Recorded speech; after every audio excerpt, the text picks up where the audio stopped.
Hello everyone. आज मैं आपको शिक्षण सूत्रों के बारे में बताऊंगी और इससे पूर्व भी मैं शिक्षण सूत्र के बारे में बता चुकी हूँ, लेकिन आज मैं बताऊंगी कि इन शिक्षण सूत्रों का इस्तेमाल हम क्यों करते हैं और इन शिक्षण सूत्रों को किसने बनाया और क्यों बनाया गया। इन प्रश्नों के भी आंसर मैं साथ साथ दूंगी और साथ ही शिक्षण सूत्रों के बारे में भी आपको बताऊंगी। शिक्षण सूत्रों का निर्माण अध्यापक की कार्यक्षमता बढ़ाने के लिए किया गया। उसका पाठ्यक्रम जो कि बहुत सारा होता है और अव्यवस्थित भी होता है, तो उसको व्यवस्थित रूप में तार्किक क्रम में किस प्रकार लगाएं, किस प्रकार पढ़ाएं, उसके लिए शिक्षण सूत्रों का विभिन्न मनोवैज्ञानिकों ने अपने अपने प्रयोगों द्वारा शिक्षण सूत्रों का निर्माण किया है। और इस शिक्षण सूत्रों के निर्माण में जो विशेष रूप से नाम है वो है कैमनियस तथा हर्बर्ट स्पेंसर नाम के वैज्ञानिकों का नाम विशेष रूप से इसके लिए आता है, जिन्होंने शिक्षण सूत्रों का इस्तेमाल किया। अब इन सब वैज्ञानिकों ने मिलकर तय किया या अपने प्रयोग द्वारा सिद्ध किया कि यदि कक्षा में अध्यापक इन शिक्षण सूत्रों के माध्यम से अपना शिक्षण करता है तो उसका शिक्षण सफल बन सकता है, उत्तम बन सकता है। और एक ट्रेंड और अनट्रेंड अध्यापक का अंतर इन शिक्षण सूत्रों के माध्यम से अलग अलग आ जाता है। सभी ट्रेनिंग कॉलेज में, चाहे बीएड हो या डीएलएड हो या कोई भी हो, बीएससी, इन सब में हम इन्हीं शिक्षण सूत्रों का प्रयोग करना अपने छात्रों को सिखाते हैं, छात्राध्यापकों को सिखाते हैं। और इन शिक्षण सूत्रों का प्रयोग करके एक सफल अध्यापक बना जा सकता है। उन्हीं शिक्षण सूत्रों के क्रम में मैं इस क्रम को आगे बढ़ाते हुए बताती हूँ कि आज हम कौन से शिक्षण सूत्र का प्रयोग करेंगे। और प्रयोग करने से पहले मैं इसकी उपयोगिता बता दूँ कि इसको प्रयोग करने की किसी भी अध्यापक की किसी भी प्रकार की कोई योजना नहीं होती है कि वो किस शिक्षण सूत्र को कहाँ पर इस्तेमाल करेगा। ये स्वयं के उसके विवेक के ऊपर है, उसकी कक्षा की परिस्थिति के ऊपर है, और जैसा उसे उचित लगे, जहाँ उसे अच्छा लगे, जिस प्रकार उसे अच्छा लगे, वो उसी शिक्षण सूत्र का चयन करके अपनी कक्षा में पढ़ा सकता है। मैं अध्यापक को हमेशा बोलती हूँ कि अध्यापक एक मैजिशियन होता है। जैसे एक जादूगर होता है, मैजिशियन होता है, वो क्या करता है, सबसे पहले अपने झोले में से कुछ सामान को निकालता है और बाहर निकाल के कहता है, बच्चों देखो चिड़िया, बच्चों देखो बत्तख। और जब तक बच्चा उस बत्तख को देखता है तो उसके हाथ में अंडा आ जाता है, और जब वो अंडा दिखाता है तो उसके हाथ में कोई और चीज़ या कोई और वस्तु, सांप की टोकरी दिखाता है, लेकिन उसमें से बत्तख बाहर आ जाती है। तो ये सब क्या है, बच्चों की नज़र या उस जनता की नज़र उस मैजिशियन के ऊपर से नहीं हटती है, क्योंकि वो एक के बाद एक विभिन्न प्रकार की प्रक्रियाएं अपनी कक्षा में दोहराता रहता है। इसी प्रकार हमारे शिक्षण सूत्र हैं। इतने सारे शिक्षण सूत्र हमें दिए गए हैं जिनके माध्यम से हम अपनी कक्षा के शिक्षण को आगे बढ़ा सकते हैं। और उसी प्रकार एक मैजिशियन की प्रकार ही अध्यापक होता है अपनी कक्षा में। वो भी ऐसा ही करता है जैसे उसकी परिस्थिति होती है, जैसा उसका वातावरण होता है, जैसा बच्चों का मानसिक स्तर होता है, हम उसके अनुसार ही अपने शिक्षण सूत्रों को बदलते जाते हैं। वही एक अच्छा अध्यापक होता है। उसे लगता है कि बच्चा इस शिक्षण सूत्र से पढ़ेगा, यदि हम एक ही शिक्षण सूत्र से पढ़ाते रहे तब हमारा बच्चा उसमें निष्क्रिय हो जाएगा, हो सकता है शिक्षण सूत्र से हम सफल ना हो। फिर हम क्या करते हैं, अपना दूसरा शिक्षण सूत्र बदलते हैं, तीसरा बदलते हैं, चौथा बदलते हैं, और इसी प्रकार हमारे जो बहुत सारे शिक्षण सूत्र हैं ये उसी तरह से हैं जैसे मैजिशियन के पास उसके चमत्कार दिखाने के लिए उसके पास साधन होते हैं, उसी प्रकार अध्यापक के अपना शिक्षण बढ़ाने के लिए, अपना शिक्षण को रोचक करने के लिए, क्योंकि अध्यापक का मेन कार्य ये है कि वो कैसे ना कैसे शाम दाम दंड भेद अपने छात्रों को अपनी बात समझा सके, उनको ये चीज़ अच्छी तरह से उनके मस्तिष्क में बैठा सके कि उन्हें अपना शिक्षण किस प्रकार करना है या उन्हें अध्यापन किस प्रकार करना है। जब वो बच्चे उस चीज़ को किस मेथड से समझते हैं, किस माध्यम से समझते हैं और किस प्रकार समझते हैं, तो वो सारे के सारे अपनी सारी चीज़ें वो एक अध्यापक अपने अध्ययन में वो सब सूत्रों का प्रयोग करके अपने छात्रों तक अपने ज्ञान को पहुंचा देता है। और वही अध्यापक सफल होता है जो छात्रों के मस्तिष्क में अपनी बात को अच्छी प्रकार से बैठा दे या उनको अधिगम अर्जित करा दे। अगर आप अधिगम करा देते हैं, लर्निंग करा देते हैं अपने छात्रों को, तो आप एक सफल अध्यापक हैं। और सफल अध्यापक बनने के लिए आपको विभिन्न शिक्षण सूत्रों का प्रयोग करना पड़ेगा। ये विभिन्न मनोवैज्ञानिकों ने सिद्ध कर दिया है कि यदि आप शिक्षण सूत्रों के माध्यम से पढ़ाते हैं तो आपका शिक्षण एक सफल शिक्षण होता है और आप एक सफल शिक्षक भी कहलाते हैं। तो इसी क्रम में मैंने आपको बहुत सारे शिक्षण सूत्र बताए। जैसे कि मैंने बताया आपको इससे पहले सरल से कठिन की ओर, स्थूल से सूक्ष्म की ओर, विश्लेषण से संश्लेषण की ओर, ये 3 शिक्षण सूत्र मैं बता चुकी हूँ। इसके अलावा अभी इसी क्रम को मैं आगे बढ़ाते हुए आज मैं आपको बताऊंगी ज्ञात से अज्ञात की ओर।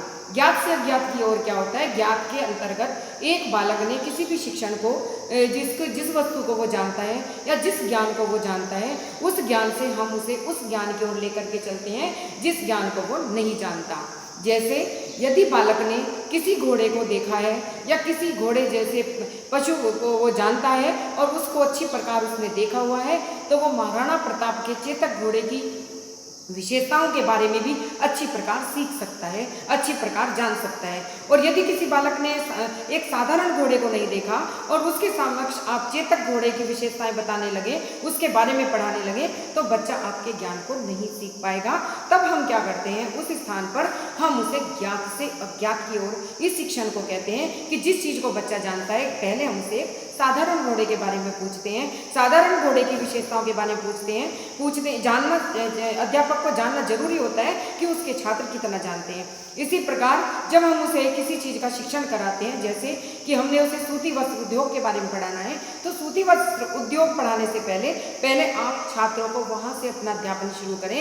ये जिस चीज़ को बच्चा जानता क्या है, आप उसे पूछिए आप किस प्रकार के वस्त्र पहनते हैं, आपने किस प्रकार का वस्त्र पहना हुआ है। यदि किसी छात्र ने या उसी छात्र ने सूती वस्त्र को धारण किया हुआ है, तब आप उसे पूछ सकते हैं, बता सकते हैं कि आपने ये वस्त्र जहाँ से पहना है तो आपने किस प्रकार पहना, ये कि कौन सी उद्योग में के अंतर्गत आता है और कहाँ पर इसको बनाया जाता है, किस प्रकार बनाया जाता है, वो मशीनरी किस तरह की होती है, वो हमारे बनाने का ढंग क्या होता है, वहाँ कौन लोग बनाते हैं, तब हम उसे सूती वस्त्र उद्योग के बारे में अच्छी प्रकार बता सकते हैं। इसी प्रकार अन्य कोई भी हम चीज़ जब बच्चों को बताते हैं तो हम वहाँ से अपना अध्ययन शुरू करते हैं जहाँ से बच्चा जानता है। और जब हम इस प्रकार के शिक्षण को करते हैं तो इसे कहते हैं ज्ञात से अज्ञात की ओर शिक्षण सूत्र। यदि हम इस ज्ञात से ज्ञात की ओर शिक्षण सूत्र का इस्तेमाल करके अपने छात्रों को पढ़ाते हैं तो हमारा शिक्षण अधिक रोचक और अच्छा बन पाता है और साथ ही छात्र इसको अच्छी प्रकार भली प्रकार समझ सकते हैं। इसके बाद आता है हमारा अनुभव से तर्क की ओर। अनुभव से तर्क की ओर शिक्षण सूत्र क्या होता है कि जो बच्चा जीवन में अनुभव करता है उसे हम कहते हैं अनुभव से तर्क की ओर। बहुत सारा हमारे जीवन में ऐसा घटित होता रहता है जिसे हम प्रतिदिन अपने जीवन में देखते हैं। इसी क्रम में जैसे सूर्योदय का होना या सूर्योदय हम प्रतिदिन देखते हैं कि आकाश में सूर्योदय होता है। अब ये सूर्योदय किस प्रकार होता है, या फिर रात का होना, रात किस प्रकार, रात्रि किस प्रकार आती है, या ग्रीष्म ऋतु के बाद ही वर्षा ऋतु क्यों आती है।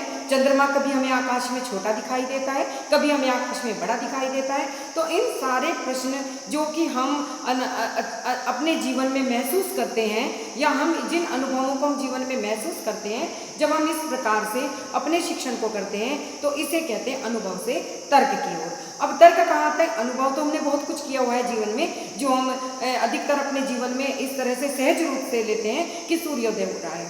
लेकिन अब सूर्योदय किस प्रकार हो रहा है, यदि आपने छात्रों से ये प्रश्न कर दिया कि आप अपने जीवन में प्रतिदिन देखते हैं कि हम सूर्योदय होता है, लेकिन जब हम उसे सूर्योदय के बारे में बताते हैं कि सूर्योदय किस प्रकार होता है, तो जब हम किस प्रकार होता है छात्र को यहाँ ले आते हैं तो यहाँ ला करके अध्यापक का कार्य बनता है कि अब वो ये छात्रों के समक्ष अपने ज्ञान को या अपने अध्ययन को इस प्रकार आगे बढ़ाए। वो छात्रों से कहे कि आपने प्रतिदिन देखा होगा कि सूर्योदय होता है और सूर्योदय होता है फिर सूर्यास्त हो जाता है, तो ये दिन रात कैसे होते हैं। तो इसको बताने के लिए आप बताएंगे कि पृथ्वी अपनी धुरी पर घूमती रहती है और साथ ही वो सूर्य की परिक्रमा करती है। जब वो सूर्य की परिक्रमा करती है तो पृथ्वी का आधा भाग सूर्य के समक्ष आता है और आधा भाग, जो कि पृथ्वी हमारी गोल होती है तो उसका आधा हिस्सा छिप जाता है जो कि दिखाई नहीं देता है। तो जो हिस्सा सूर्य के समक्ष आता है वहाँ पर रोशनी होती है तो वहाँ पर दिन होता है, और जो हिस्सा सूर्य के समक्ष नहीं होता है वहाँ पर अंधकार होता है, इसलिए वहाँ पर रात्रि दिखाई देती है। तो इस प्रकार जब हम दिन और रात की परिभाषा अपने छात्रों को बताते हैं, क्योंकि उन्होंने जीवन में अनुभव किया है दिन होता है, उन्होंने अनुभव किया है रात्रि होती है, तो दिन और रात्रि के इस परिभाषा को हम इस प्रकार अपने छात्रों को समझा सकते हैं, बता सकते हैं। इसी प्रकार ग्रीष्म ऋतु वर्षा ऋतु के बारे में बता सकते हैं। इसी प्रकार चंद्रमा के छोटा या बड़ा होने की बात हम समझा सकते हैं। इसी प्रकार अपने अपने विषय की कोई भी जानकारी जिसे बच्चा अपने अनुभव से सीखता है या अपने अनुभव में देखता है, उसे हम तर्क के माध्यम से उसके अपने अध्ययन को आगे बढ़ाते हैं। यदि कोई भी अध्यापक इस प्रकार शिक्षण करता है तो इसे कहते हैं अनुभव से तर्क की ओर शिक्षण करना। यह शिक्षण सूत्र के अंतर्गत ही आता है।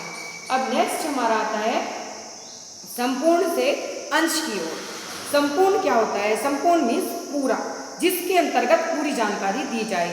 और मैंने पहले भी बोला है कि शिक्षण सूत्रों का कोई पैमाना नहीं है, कोई नियम नहीं है, कोई सिद्धांत नहीं है कि आप कौन सा सिद्धांत या कौन सा नियम अपनी कक्षा में अपना शिक्षण करते। आप वन टाइम शिक्षण करते समय भी विभिन्न प्रकार के शिक्षण सूत्रों का इस्तेमाल प्रत्येक खंड में आप अलग अलग कर सकते हैं। जो भी आपकी पाठ्य वस्तु है, आप अपने एक ही पाठ्यक्रम में एक ही व्याख्यान में विभिन्न प्रकार के शिक्षण सूत्रों का इस्तेमाल कर सकते हैं, क्योंकि अध्यापक का कार्य है अपने छात्रों को लर्निंग कराना, अधिगम कराना, उन्हें सिखाना। यदि आप सिखा पाते हैं तो आप एक सफल अध्यापक है और आपका सारा शिक्षण इसी बात पर निर्भर करता है कि आपके छात्र आपसे कितना सीखते हैं। तब हमारा मेन इसके अंतर्गत आता है संपूर्ण से अंश की ओर। संपूर्ण से अंश की ओर क्या होता है कि यदि हमें बच्चे को ये बताना है कि आप कहाँ पर खड़े हुए हैं इस वक्त, या आप कौन से शहर में रहते हैं, तो जब हम उन्हें बताते हैं कि आप कौन से शहर में रहते हैं, ये बताने के लिए हम उसे क्या कर सकते हैं, संपूर्ण, यानी कि पूरी या तो पृथ्वी का आप ग्लोब दिखा सकते हैं, या आप पूरे भारत का मैप दिखा सकते हैं।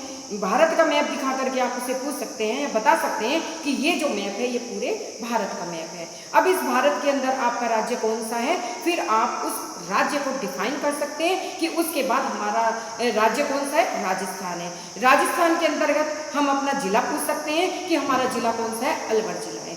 अलवर जिले के अंदर यदि हम पूछना चाहते हैं कि अब आपका सिटी शहर कौन सा है, तब आप उसके शहर सिटी शहर को बता सकते हैं कि आपका शहर खेरली है, तब आप अपने शहर को बता सकते हैं। शहर के अंदर आप अपने विद्यालय को, और विद्यालय के बाद जहाँ पर वो बच्चा उस समय स्थित है उस विद्यालय को या उस जगह को जहाँ पर वो खड़ा हुआ है, तो आप उसकी वो जगह, वो स्थान पूरे संपूर्ण से अंश की ओर की जहाँ पर वो है। इसी प्रकार यदि आपको हड्डियों का अध्ययन करना है कि मानव शरीर में कितनी हड्डियाँ होती हैं, तो आप विज्ञान के तहत यदि आप पढ़ा रहे हैं और आपको विभिन्न हड्डियों का अध्ययन करना है, तो आप इसको भी संपूर्ण से अंश की ओर ही बता पाएंगे। संपूर्ण से अंश की ओर मतलब पहले पूरा मानव अस्थि पंजर आप छात्रों के समक्ष रखेंगे या प्रस्तुत करेंगे, फिर उसके बाद विभिन्न मानव की जितनी भी हड्डियां हैं आप एक एक का अध्ययन करके अपने बच्चों को बता देंगे। यानी कि जब हम संपूर्ण चीज किसी को दिखाते हैं, संपूर्ण के बाद जब हम छोटे छोटे उसके पार्ट्स के बारे में बताते हैं, इस प्रकार से जब अध्ययन किया जाता है,